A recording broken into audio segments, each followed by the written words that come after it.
Welcome you all on threshold geography. आज जो हमारा टॉपिक है वो है determinism, possibilism and neo determinism के बारे में। देखिए, ज्योग्राफी को स्टडी करने की ये डिफरेंट अप्रोचेस हैं जिनको लेकर हमारे माइंड में कई बार कन्फ्यूजन हो जाते हैं। तो आज बहुत डिटेल में और बहुत सिंपल वे में इन टर्म्स को समझने की कोशिश करेंगे। वीडियो को एंड तक देखिए और अगर आपको पसंद आता है तो प्लीज़ लाइक, शेयर और सब्सक्राइब ज़रूर कीजिए। ह्यूमन ज्योग्राफी में इसकी डेफिनेशन, इसके टाइप्स और ह्यूमन ज्योग्राफी का डिफरेंट सब्जेक्ट्स के साथ जो रिलेशन है उसको पढ़ने के बाद आज का हमारा जो टॉपिक है वो है अप्रोचेस इन ह्यूमन ज्योग्राफी। देखिए, किसी भी सब्जेक्ट को पढ़ने की हम लोग डिफरेंट अप्रोचेस जो हैं वो ऑप्ट करते हैं। ठीक है, कोई साइंटिफिक अप्रोच पर बेस्ड होते हैं, कुछ होते हैं जो आपके आर्टिस्टिक अप्रोच पर बेस्ड होती हैं चीज़ें। तो हम किसी सब्जेक्ट को पढ़ने के क्या क्या मेथड यूज़ करते हैं या उसको लेकर हमारा नज़रिया जो है वो क्या रहता है, वो आपका अप्रोच में आता है। जैसे ह्यूमन ज्योग्राफी को स्टडी करने की जो हमारी अप्रोचेस हैं उसमें पहला है आपका डिटर्मिनिज्म, दूसरा है पॉसिबिलिज्म और तीसरा है नियो डिटर्मिनिज्म।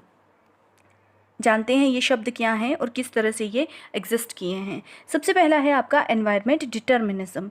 देखिए, डिटर्मिनिज्म का मतलब होता है निश्चयवाद। निश्चयवाद, ठीक है, मतलब जो पहले से ही निश्चय है। तो एनवायरनमेंट डिटर्मिनिज्म के अंतर्गत ये माना जाता था कि प्रकृति जो है उसने सभी चीज़ों को पहले से निश्चित किया हुआ है और मानव जो है वो प्रकृति के अकॉर्डिंगली जो है वो बिहेव करता है। ये था आपका पर्यावरण निश्चयवाद की अवधारणा।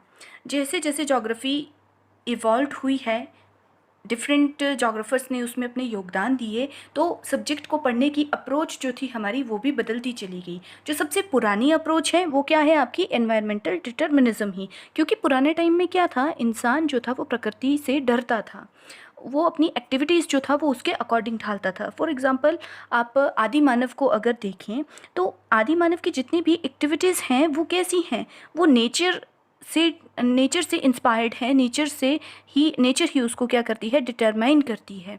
इसीलिए वो चीज़ किसका एग्जाम्पल हुई, एनवायरमेंटल डिटर्मिनिज्म का एग्जाम्पल। ठीक है, जैसे पुराने जो कबीले के लोग हैं वो होता है ना कि जैसे जंगल की देवी देवताओं से डरते हैं, जानवरों से डरते हैं, उनका सम्मान करते हैं। तो वो चीज़ क्या है, एनवायरमेंटल डिटर्मिनिज्म का एक स्ट्रॉन्ग एग्जाम्पल है। पर्यावरण निश्चयवाद, पर्यावरण निश्चयवाद में क्या है, प्रकृति जो है आपकी वो सर्वोपरि है। प्रकृति क्या है, सर्वोपरि है। ठीक है, और मनुष्य की जितनी भी एक्टिविटीज़ हैं वो आपकी प्रकृति के द्वारा ही सुनिश्चित की जाती हैं। ठीक है, ये है आपका एनवायरमेंटल डिटर्मिनिज्म। इसके जो प्रतिपादक थे, जो जिन्होंने एनवायरमेंटल डिटर्मिनिज्म को सपोर्ट किया, तो जो प्राचीन आपके स्कॉलर रहे हैं हमारे, उनमें आपका अरिस्टोटल, जिसको अरस्तु भी कहा जाता है, अरिस्टोटल यानी अरस्तु। दूसरे हैं आपके हेरोडोटस, ठीक है, हेरोडोटस फादर ऑफ हिस्ट्री जिन्हें कहा जाता है। तीसरे हैं आपके स्ट्रैबो।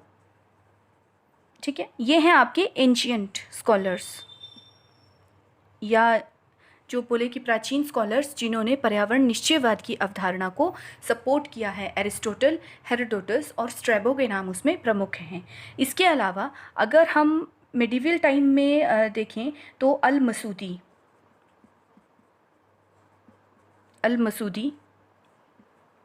ये आपके या अल खालदून जो थे, ठीक है, ये मुस्लिम स्कॉलर्स हैं जिन्होंने पर्यावरण निश्चयवाद को ही सपोर्ट किया है। अगर मॉडर्न की बात की जाए, आज के टाइम जो आपकी 19वीं 20वीं शताब्दी के स्कॉलर्स हैं, उनमें अगर बात की जाए तो उनमें हैं ई सैम्पल और हडिंगटन। ये दो जो हैं आपके मॉडर्न स्कॉलर्स हैं जो पर्यावरण निश्चयवाद को सपोर्ट करते हैं। एंशियंट स्कॉलर्स में एरिस्टोटल, हेरोडोटस और स्ट्रैबो, जो आपके मिडिवल टाइम पीरियड के हैं, अल-मसूदी का नाम आप लिख सकते हैं। और जो मॉडर्न टाइम पीरियड के पर्यावरण निश्चयवाद को सपोर्ट करने वाले स्कॉलर्स हैं उनमें कुमारी सेम्पल अमेरिकन स्कॉलर हैं, और ये हैं आपके हडिंगटन।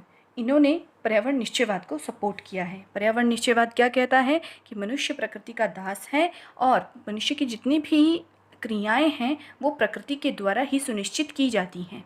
अपने मतलब मनुष्य जो है वो डिपेंड है नेचर के ऊपर। ये है आपका पर्यावरण निश्चयवाद। सेकेंड हमारे पास है पॉसिबिलिज्म यानी संभावनावाद। शब्द में ही अर्थ छुपा हुआ है, संभावना।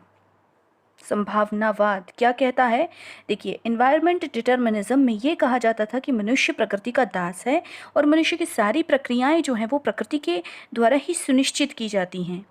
लेकिन समय बीता, हमने ज्योग्राफी को और गहनता से अध्ययन किया और ज़्यादा समझा, तो उसके बाद जो अस्तित्व में आई वो आई आपकी पॉसिबिलिज्म की अवधारणा। पॉसिबिलिज्म कहता था कि मनुष्य प्रकृति का दास तो है, वो उसके अकॉर्डिंग एक्ट तो करता है, लेकिन फिर भी कहीं ना कहीं कुछ एक संभावनाएं जो हैं वो हमेशा मौजूद रहती हैं, ताकि मनुष्य अपनी बुद्धिमत्ता के बल पर प्रकृति के साथ जो है वो चल सके। ठीक है, इसकी एक डेफिनेशन अगर हम देखें तो मानव प्रकृति द्वारा प्रस्तुत की गई संभावनाओं का स्वामी होता है तथा उनके प्रयोग का निर्णायक भी होता है। ठीक है, वो क्या कर सकता है? अपने अकॉर्डिंग प्रकृति में कुछ एक चेंजेस कर सकता है। संभावना इसकी हमेशा बनी रहती है। यहाँ पे इस डेफिनेशन में जो आपके स्कॉलर्स आएंगे तो वो हैं आपके लुईस फेब्रे। ठीक है, लुईस फेब्रे जो हैं वो इन्होंने संभावनावाद को बहुत ज़्यादा सपोर्ट किया है, बहुत ज़्यादा इस अवधारणा को बढ़ाने में मदद की है। इसके अलावा आपके विडाल डी ला ब्लाश, ये एक नाम है, विडाल डी ला ब्लाश, इसे ब्लाशे भी कहते हैं। विडाल डी ला ब्लाश जो थे आपके, उन्होंने जो स्कूल ऑफ पॉसिबिलिज्म है, संभावनावाद की अवधारणा को सबसे ज़्यादा बढ़ाने में मदद की थी। उन्होंने ये कहा था कि मनुष्य जो है वो अपनी बुद्धिमत्ता के बल पर प्रकृति को अपने अनुसार ढाल सकने का प्रयास कर सकता है। ठीक है, तो ये है आपका सेकेंड पॉइंट, संभावनावाद। थर्ड वी हैव नव निश्चयवाद या नियो डिटर्मिनिज्म। अब पॉसिबिलिज्म के बाद जो एक अवधारणा मॉडर्न टाइम पीरियड में उभर के सामने आई वो थी आपकी नव निश्चयवाद की। देखिए, ये निश्चयवाद की तरह ही कुछ एक है। इसमें क्या माना गया है, पहले आप इस नव शब्द को छोड़ दीजिए। निश्चयवाद क्या कहता है कि मनुष्य जो है वो प्रकृति का दास है और वो उसके अकॉर्डिंग एक्ट करता है। ठीक है, लेकिन नव निश्चयवाद क्या कहता है कि मनुष्य प्रकृति का दास है, वो उसके अकॉर्डिंग एक्ट करता है, लेकिन साथ में क्या है, कुछ एक पॉसिबिलिटीज़ भी बनती हैं और उन पॉसिबिलिटीज़ के लिए हमें कुछ टाइम के लिए वेट करना पड़ता है। ठीक है, इस नव निश्चयवाद को स्टॉप एंड गो डिटर्मिनिज्म का नाम भी दिया गया है। ठीक है, स्टॉप एंड गो डिटर्मिनिज्म। इसका जो प्रतिपादन किया था वो किया था आपका ग्रिफिथ टेलर ने।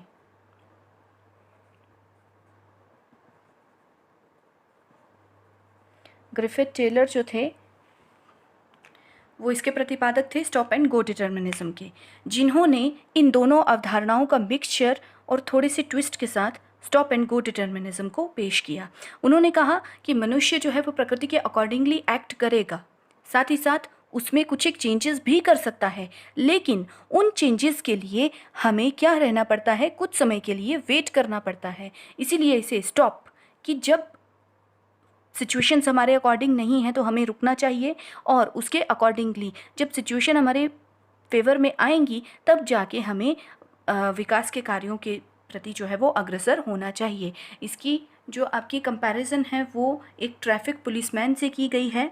जैसे ट्रैफिक पुलिसमैन जो क्या करता है कि जब सिचुएशन फेवर में नहीं है तो वो एक साइड का ट्रैफिक रोक देता है, फिर जब सिचुएशन नॉर्मल होती है तो वो ट्रैफिक को बिल्कुल फ्लो में कर देता है।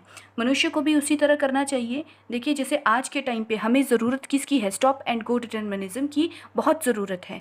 हमें डेवलपमेंट करनी है, लेकिन हमें ये भी देखना होगा कि हम कौन सा एस्पेक्ट जो है पर्यावरण का उसे हम बहुत ज़्यादा हार्म कर रहे हैं। ठीक है, तो हम डेवलपमेंट में आगे बढ़ें, इसके साथ साथ ज़रूरी है कि हमें कब कहाँ रुकना चाहिए, कब हमारी एक्टिविटीज़ का पर्यावरण पर नेगेटिव इम्पैक्ट पड़ना शुरू हो गया है तो हमें रुक जाना चाहिए, और जब तक नेचर अपने आप को हील नहीं करती है तब तक हमें आगे नहीं बढ़ना चाहिए। तो यही कंसेप्ट आपका आज के टाइम पे हम अप्लाई करते हैं और हमें करना भी चाहिए। तो ये है आपका स्टॉप एंड गो डिटर्मिनिज्म, जिसे दिया था ग्रिफिथ टेलर ने।